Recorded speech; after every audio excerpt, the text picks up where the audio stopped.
We have seen Shedeur Sanders take second-team reps before, but today, interestingly, at least during one move-the-ball period, and it was really one of the first move-the-ball periods that we've seen, the Browns actually had Shedeur Sanders go ahead of Dillon Gabriel. Yeah, I think so. I think he's earned it, and I think we've all seen that. He's done a really, really nice job with all of the things that the Browns have given him to do so far. Big news out of Cleveland. Things have taken quite a turn. Mary Kay Cabot, who used to be one of Shedeur Sanders' biggest critics, is now giving him credit where it's due. She recently shared that Shedeur has officially moved up to take first-team reps at training camp, ahead of Dillon. According to Cabot, Shedeur didn't just land the spot, he genuinely earned it, showing real improvement and skill. This is a big shift in how Shedeur is being talked about, and it really speaks to his hard work and focus. Cabot now says he's no longer just a rookie backup, he's a real contender for the starting QB job. Head coach Kevin Stefanski has reportedly approved Shedeur for those first-team reps, which are expected to start next month. It's a big step forward, and a clear sign that Shedeur is ready to compete at the top level. As we get closer to the season,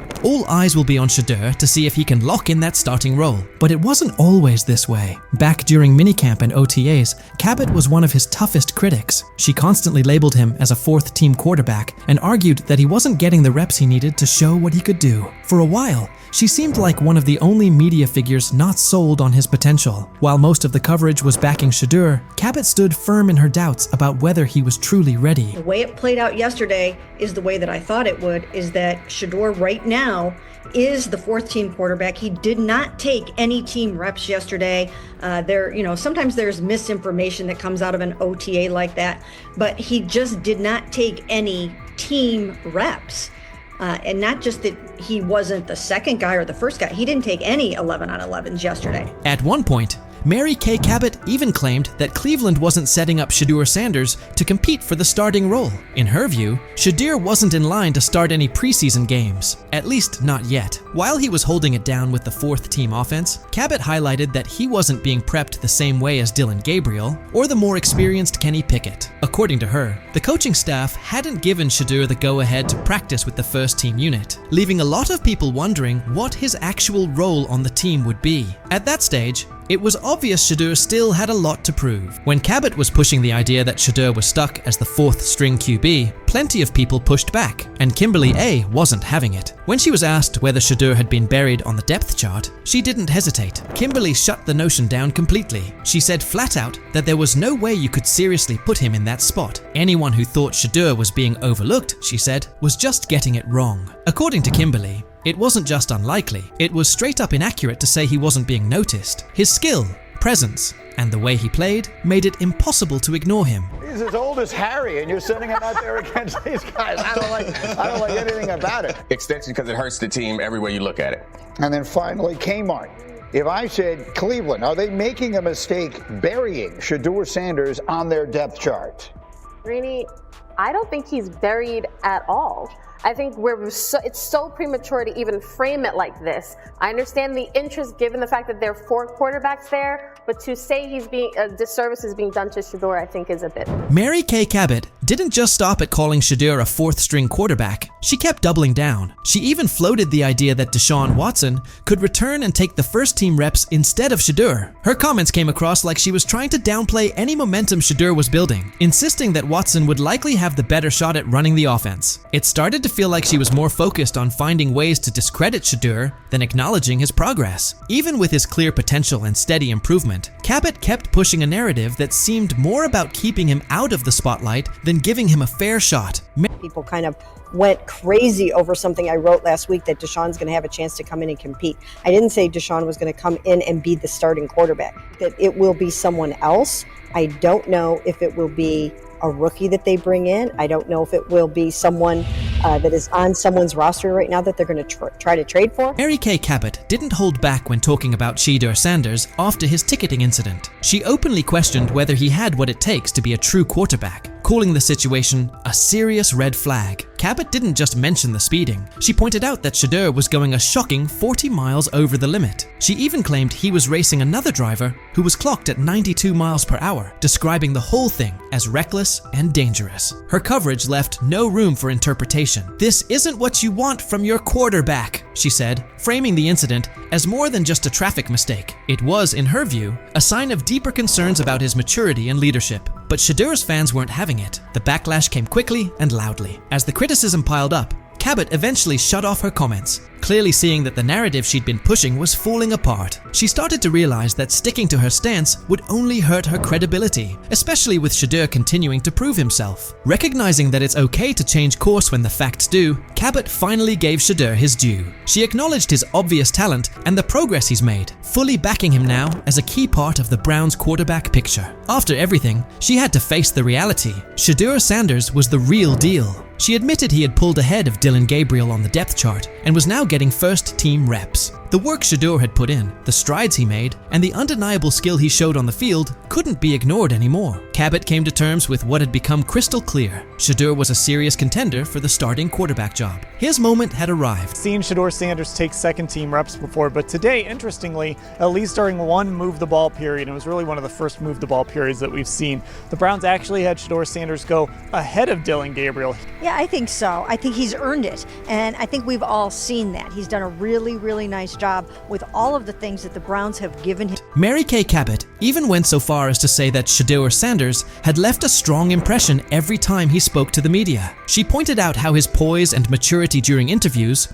only added to his rising reputation, stressing that the Browns were taking everything into account. According to her, Shedeur seemed to stand out above every other quarterback on the roster. It was becoming more and more obvious that his progress wasn't limited to just what he was doing on the field. He was also stepping up as a leader off of it. Her change in tone showed just how hard it was to ignore Shedeur's impact and the potential he was starting to reveal in every part of the game. Shedeur Sanders has now shown, without question, that his skill and drive are the real deal. Even Cabot, once one of his harshest critics, has come around. His development as a player, his ability to exceed expectations, and the way he carries himself in front of the media have all helped shift the conversation. He started out being dismissed as a fourth-string quarterback, but Shedeur kept pushing, eventually moving ahead of names like Dillon Gabriel. Through strong showings during minicamps, OTAS, and the lead up to the season, he's proven he's ready for the spotlight. And it's not just Mary Kay who's flipped her stance. A lot of people who once doubted him are now among his loudest supporters, giving him credit for the growth he's shown and the potential he brings to the team. Shedeur's rise has been all about resilience. He's turned criticism into motivation, and that dedication has earned him respect. His progress isn't just about football, it's also about the leadership and maturity he's displayed along the way. As Shedeur keeps growing, it's clear he's not just another rookie, he's on track to become a breakout star. What do you think? Has Shedeur truly earned his spot as a starting QB contender, or is there still more work to do? Was Mary Kay right to change her opinion, or should she have stuck with her original take? What do you think was the turning point that flipped the script for Shedeur? And do you believe this support he's getting will keep building as the season goes on?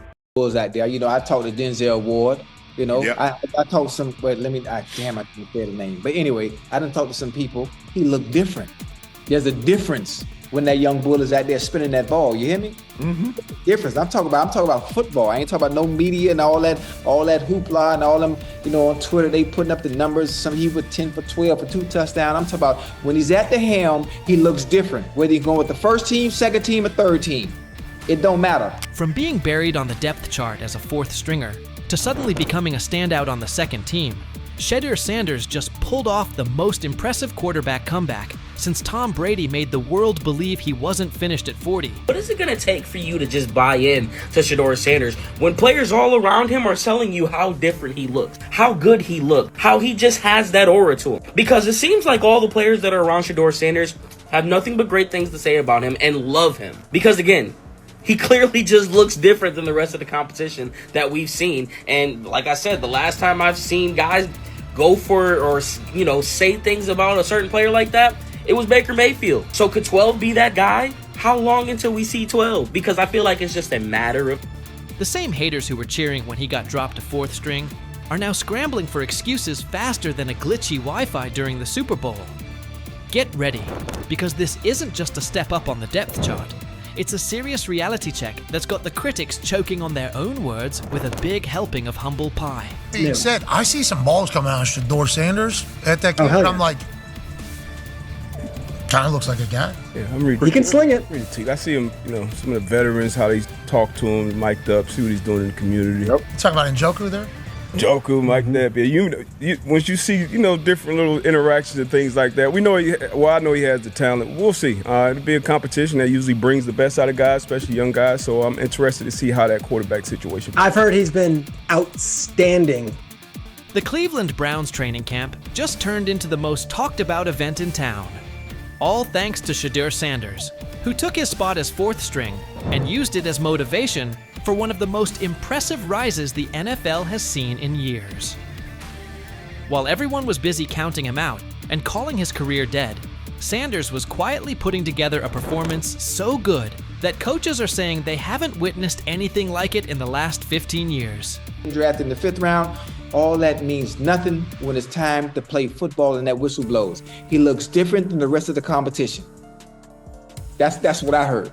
And I'm talking from a, not Brother Ward, I'm just talking about from sources that's in that room, that's on that field, that's playing the sport.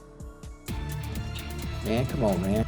Yep, coaches with decades of experience are honestly scratching their heads, trying to figure out how someone goes from being a practice squad afterthought to seriously competing for a starting spot in just a few weeks. Thing is, they never planned on taking him. The problem is, like Ocho Cinco said, you got somebody that has endeared himself to the locker room.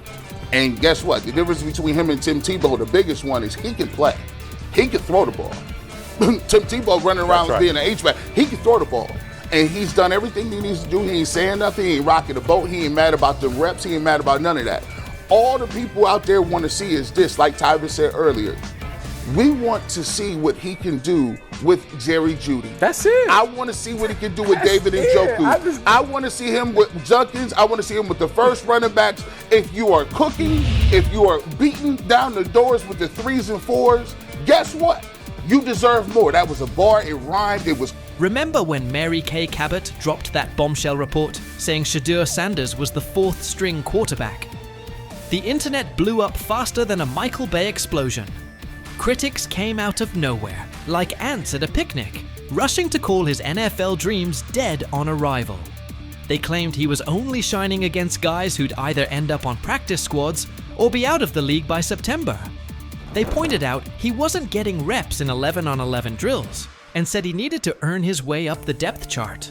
Dude, listen, the guy, all I can say is that he goes where the ball's supposed to go and it looks the way it's supposed to look. Mm-hmm. And when I hear that tells me it sounds like the Browns may have got a steal with Shedeur Sanders in the 5th round, because I think he'll have a chance. I'm not saying he's going to be the starting quarterback in September, like week 1 or 2 or whatever it may be early in the year, but I think he's got a chance to develop into something that hopefully would preclude them from having to draft a quarterback first overall or top 5 next year. He said, I see some balls coming out of Shedeur Sanders at that game, and I'm like,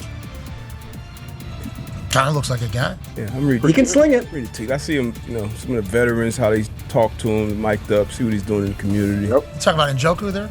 Joker, Mike Napier. Once you see, different little interactions and things like that, I know he has the talent. We'll see. It'll be a competition that usually brings the best out of guys, especially young guys. So I'm interested to see how that quarterback situation. I've heard he's been outstanding. Funny how the tables have turned.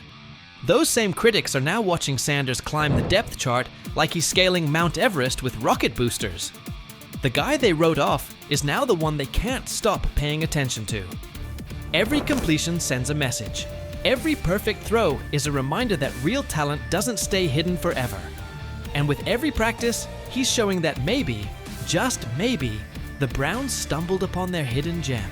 One thing for the fans to sit here and hype up Shedeur Sanders, because we all know how we get about certain players that we like. But it's another thing when you hear it from players who are actually on the field, who are actually in the locker room, who are actually next to this guy every single day. Because I'm sure we've all seen the quote by now by Chad Johnson when they were on the nightcap, and he talked to some young bulls. He talked to Denzel Ward. He didn't want to give away his name, but he already did it. And he said that Denzel Ward says he looks different from the rest of the competition.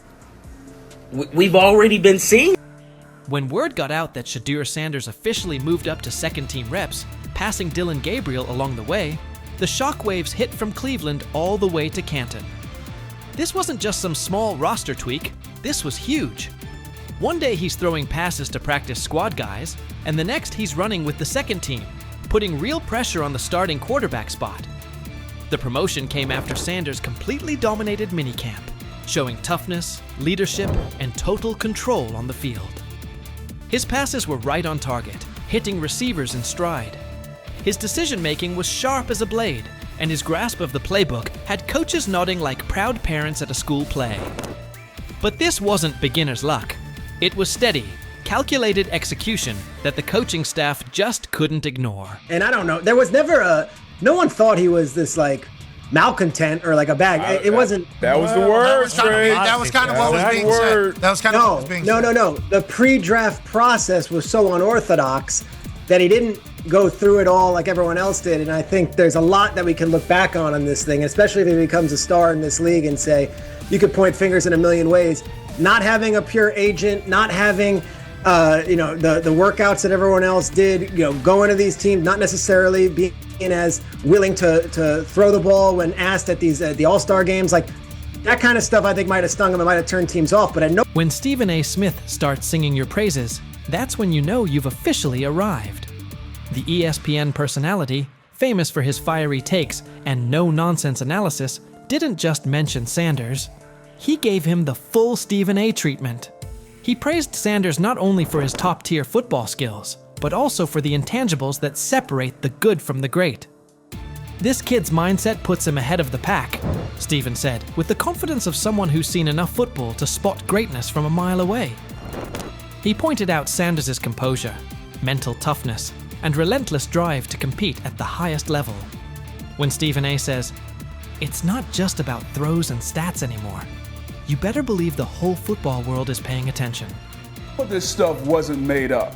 I covered the draft for ESPN. I'm sitting on the desk. It's Shefty, it's Mel, it's me, it's Lewis. I heard some of the same things that Deion Sanders is talking about. And S.A. and Kenton, you know this, we all have relationships. We all have people who tell us information, they help us prepare to do our job. I heard some of the same things. Some of these things weren't necessarily made up, at least I don't think, from the people that I trust who told me these things. And so an opportunity now in Cleveland with a quarterback situation that, honestly, he can come out of and win the job. I think he'll do well. I really do. I think the kid works really hard. I think he loves the game of ball. And when it comes down to it, if you have a guy like that loves the game, obviously grown up around it his whole life, I think he'll be successful. He has a tremendous luxury to change plays at the line of scrimmage and what he sees. But you got to take into account that this kid has started every game in his high school career. This kid has started every game in his college career but one. He's seen a lot of football. So it's not too many complex defenses that you could throw at him that he hadn't seen. He's seen all of them. What happened behind the scenes in Miami last week left NFL scouts, general managers, and team owners completely shocked. Shedeur Sanders put on a performance that was so sharp, so precise, that even the most experienced talent evaluators, people who've been doing this for decades, are now second-guessing everything they thought they knew about quarterback play. The buzz started quietly on Tuesday. By Friday, it was all anyone in football circles could talk about. And now it makes total sense why Deion Sanders has been so confident about his son's NFL future. What you're about to hear could seriously shift the way you see the 2025 NFL Draft. But before getting into the details of that private session, take a second to think about this. How many times have we seen quarterbacks hyped up only to fall apart under real pressure? How often do college stars shine in the NCAA but fold when they step into the NFL's high-stakes environment? The league's history is full of QBS who looked unstoppable in college but couldn't cut it at the next level. That's exactly why what Shedeur did last week is so unbelievable. This wasn't a flashy highlight reel against weak college defenses. It wasn't a carefully edited clip designed to go viral. This was a real, high-stakes NFL-style workout, with all the pressure you can imagine. Here's what we know. About 3 weeks ago, word started to get around that Shedeur had scheduled a private workout in Miami. But this wasn't just any workout. It took place at a top-tier training facility, the kind of place where legends like Tom Brady and Aaron Rodgers go during the offseason to sharpen their skills. It's a spot known for its privacy and intensity, far away from media noise. But here's where things got really serious. Shedeur didn't just bring in a few position coaches or local scouts.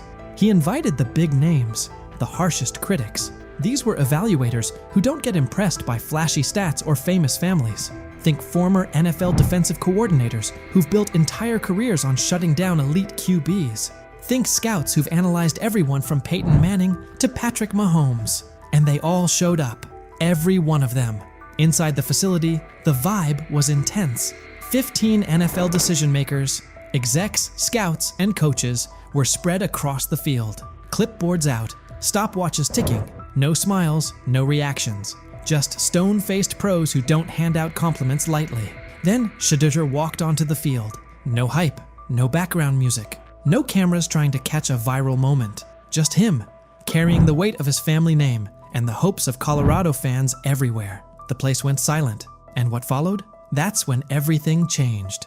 I think he's done a great job. He's a super nice kid. Those guys, the people I work with that interview him and stuff, he's a great guy. He's just got to, he's got to kind of put himself under the radar and work every day, which he seems to be doing. The first drill looked pretty basic on the surface.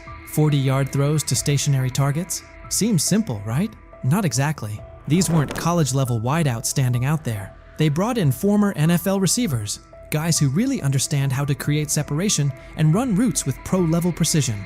These are the kinds of receivers who can truly expose whether a quarterback has what it takes or not. Shedeur steps up to the line.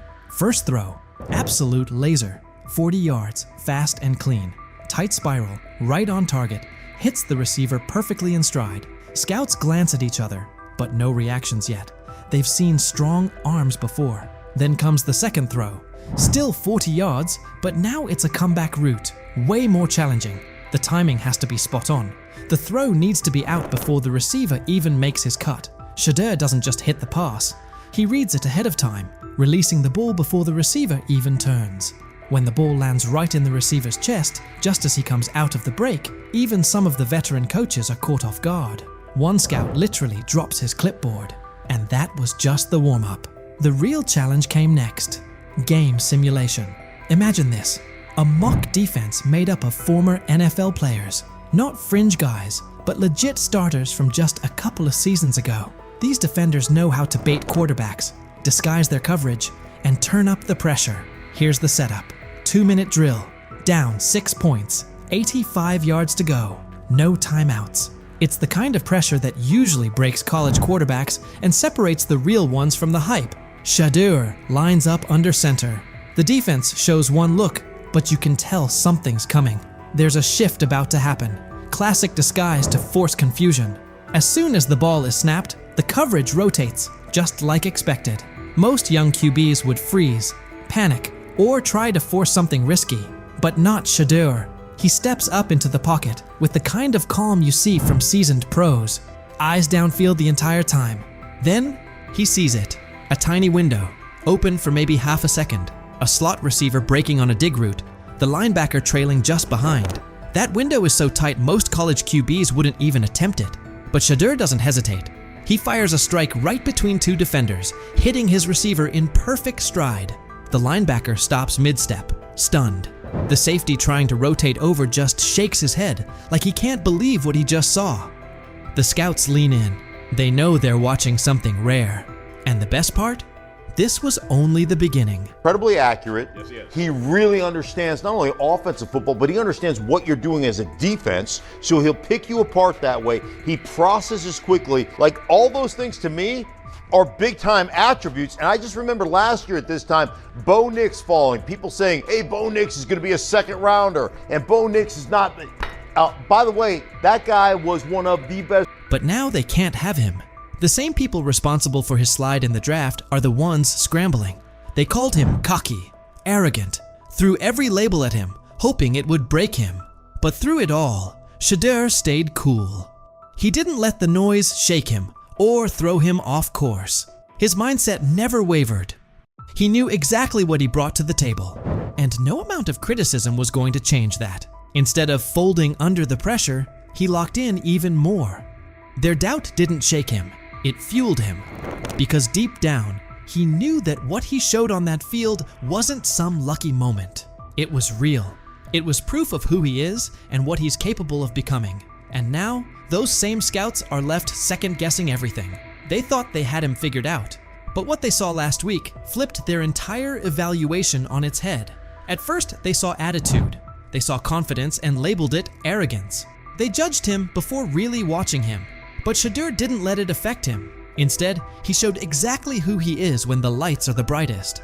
And now those same scouts, the ones who once questioned if he had what it takes, are sitting in silence, unsure of what they just witnessed. His performance is making waves, and suddenly their early opinions are starting to look shaky. They didn't just see a strong-armed college quarterback out there. They saw a leader, calm, smart, in total control. The more his confidence grows, the better he gets. And now, they're starting to realize they might have missed something big. What they once brushed off as ego now looks more like confidence that can't be rattled. And his ability to shine under pressure is forcing a lot of people to rethink how they evaluate talent. Every day that passes, the question gets louder. How long can they keep ignoring the guy they once dismissed? Have we ever seen a quarterback flip the narrative like Shedeur Sanders just did? How often do players get counted out because of assumptions or snap judgments? How many times is confidence mistaken for arrogance? And how much potential gets overlooked because of it? Maybe this is that turning point. Maybe those very traits we criticize in young players are actually the ones that turn them into something great. What if Shedeur is exactly the kind of quarterback the league's been missing? What if we're watching the start of something special? So what do you think? Could Shedeur Sanders be the real deal? And what kind of impact will his rise have on the 2025 NFL draft? Number 2 role still up for grabs. Are you guys still competing for that number 2 role? Number 2 role? Like number 2 string quarterback. Oh, Yeah. honestly, bro, I really don't look into that. I don't care. Whenever it's time for me to get out there and play, I'm going to play. Adversity, things is going to knock you down sometimes, but the main thing about it is you just got to push through it. There's a lot of people in this world that's going through stuff, but, I'm playing for a lot more than just me. Yes. And will he kind of be the backup? Joe will start the game. Dylan will play second. Shedeur will play third. Shedeur Sanders is done with the chatter. After head coach Kevin Stefanski slotted him as the third-string quarterback behind Dylan Gabriel, he didn't blink. No panic, no backpedaling, just steady confidence. He made it clear he won't get caught up in labels or outside noise. Say what you want, but when the stage is brightest, he intends to be brighter. Sanders isn't wasting energy on distractions. He's locked in, focused, and ready to let his play speak for itself the moment he steps on the field. Whenever it's time for me to get out there and play, I'm going to play. Whenever it's time for the lights to come on, I'm going to do my thing. I'm not concerned about when it is. I'm not concerned about, how many reps I'm getting at this point is what it is. Because I know when the lights come on, when everything go on, when the pressure's on, you know who I am. Shedeur Sanders isn't losing sleep over Kevin Stefanski's depth chart or the situation around it. He's certain that when his number is called, the film will force a second look at every assumption. Practice rotations and outside noise aren't his focus. He trusts his preparation and what he brings to the position. The equation is simple. When the pressure is real and the lights are hot, he'll answer it and quiet the doubts. He's not chasing validation anywhere else. The field is where he'll do his talking. This isn't just a solo climb for him either. He views his supporters as part of the mission, not spectators on the sideline. He's navigated stretches like this before and found a way through, and that same mindset drives him now. Every window that opens, he plans to seize. The message doesn't change. The work never stopped, the standard hasn't moved, and he's ready to prove it again the moment opportunity meets preparation. The main thing about it is you just got to push through it. There's a lot of people in this world that's going through stuff, but, I'm playing for a lot more than just me, so regardless of pain, that's always how I've been, even in college, so in high school and everything from when I was young. Regardless of physically, if I don't feel my best, I still got to go out there and execute with no excuses. Since landing in Cleveland, Shedeur Sanders says his perspective has shifted. Simply lacing up for practice each day feels like a gift he used to imagine, not live. He's embracing patience, fully prepared to wait his turn, and when that window opens, he intends to sprint through it. Until then, the plan is simple. Stack work, refine the details, and be over-prepared when the call comes. To critics, he doesn't frame this chapter as a setback at all. It's the runway. This is time to tighten footwork, sharpen reads, and stay mentally locked in for what's next. He's clear that when the moment arrives, he'll put the whole toolkit on display and let the tape answer the questions. The focus hasn't wavered, the workload hasn't eased, and the standard hasn't moved. When opportunity meets preparation, he intends to show exactly who he is and what he can do. I would say I learned life in a different perspective, and that's why I come here. I'm happy. I always got good energy because, I'm blessed to come out here. And he's backing it up. In his latest practice, Shedeur Sanders showed exactly what cooking looks like. He came out a touch sluggish while shaking off the last of the injury effects, then locked into rhythm. By the end, one throw stole the entire session, an eye-catching rip that reminded everyone he's trending back to full form. That single play said more than a soundbite ever could. It wasn't just 6 points. It was a snapshot of poise, placement, and field vision. The way he worked through the look, trusted his mechanics, and delivered on time matched the confidence he's been voicing. It was the kind of ball that makes coaches pause, teammates lean in, and critics pump the brakes. Sanders addressed Dylan Gabriel's recent comments with calm and maturity. Even after Gabriel clarified they weren't aimed directly at him, Shedeur said he didn't spend a second dwelling on it. He believes God gives him the steadiness to stay grounded and avoid reacting to every headline. The noise is irrelevant. His focus stays the same. Whatever's said, so be it. Still, his posture told you he understood the subtext. He carried himself like someone who knew the message had him in mind, and he turned it into quiet fuel. The composure wasn't about pretending nothing happened. It was about showing he's bigger than the back and forth. He knows the real answer won't come from a podium. It'll come when he steps between the lines and lets the tape speak. Honestly, I don't even think about nothing. I don't think about anything. If it's not words or anything, at this point, it can't do anything to me. I know, the God put the ability and the power within me to not even think about nobody else's comments, not care. It is what it is. I spoke with him. He said, nah, bro, that wasn't. He said, that wasn't. He told me on the plane. He came up. He was like, nah, bro, that wasn't at you. I see how they trying to spin. I'm like, oh, all right. I'm not tripping, regardless of whatever it was. He's right to ignore most of it. Not every take deserves oxygen. There will always be bandwagon critics who pile on when things look rough and pivot the second momentum flips. The same voices throwing shots now will rush to celebrate him once he delivers. And you can bet Colin Cowherd will be near the front of that line. He's been all in on the skepticism around Shedeur Sanders lately, using every opening to question him. Cowherd praised Kevin Stefanski for elevating Dylan Gabriel to quarterback 2 and sliding Shedeur to 3rd, calling it the smart, low-risk move and proof of Stefanski's top-tier instincts. But it's hard to miss how quickly Cowherd writes Shedeur off, as if he's eager to see a miss before the kid gets a fair runway. Cowherd didn't stop there. He mocked Shedeur and his supporters, pointing out that several franchises were searching for starters and many more needed steady backups, and none chose him. He hammered the draft optics too. Dylan Gabriel in the 3rd round versus Shedeur in the 5th, framing that as the league's verdict. In his telling, the message is already settled. Shedeur's backers may have shrugged at that before, but, as Cowherd puts it, the numbers make the case. And many of us believe Jimmy Haslam, the owner of the Browns, is the one that nudged the front office into drafting him. So the Browns drafted Dylan Gabriel 2 rounds before.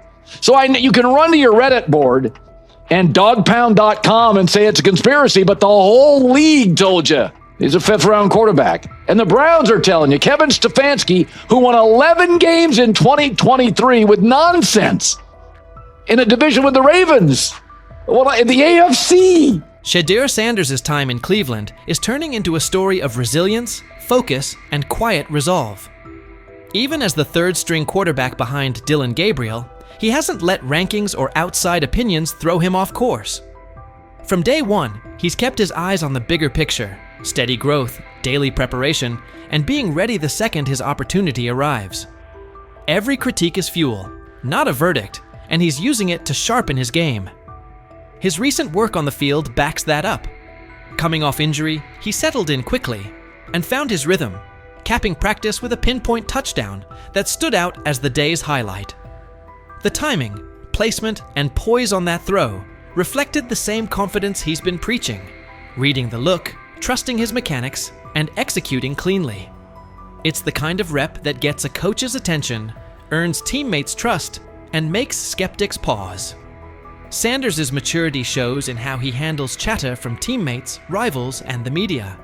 Whether responding to Dillon Gabriel's comments or brushing off negative noise, he stays grounded, crediting faith and focus for keeping him steady. He knows the talk is part of the job, and he's committed to letting the film speak louder than any quote. Meanwhile, critics like Colin Cowherd have leaned into the doubts, pointing to draft status, Gabriel in the 3rd round, Shedeur in the 5th, and the lack of immediate interest from teams as proof the league has already made up its mind. Sanders isn't letting that define him. He understands success isn't about early labels. It's about persistence, preparation, and performance when it counts. As he keeps stacking work and embracing each rep, it's clear he's preparing for the moment his potential becomes undeniable. The road may be tough, but his discipline and mindset suggest he's more than capable of rising above doubt and making his mark in the NFL. What's your read on Shedeur Sanders' approach so far? Do you think his patience and focus will pay off once he gets real snaps? And how much do takes like Colin Cowherd's actually impact a young quarterback? Do they hinder, or do they add fuel?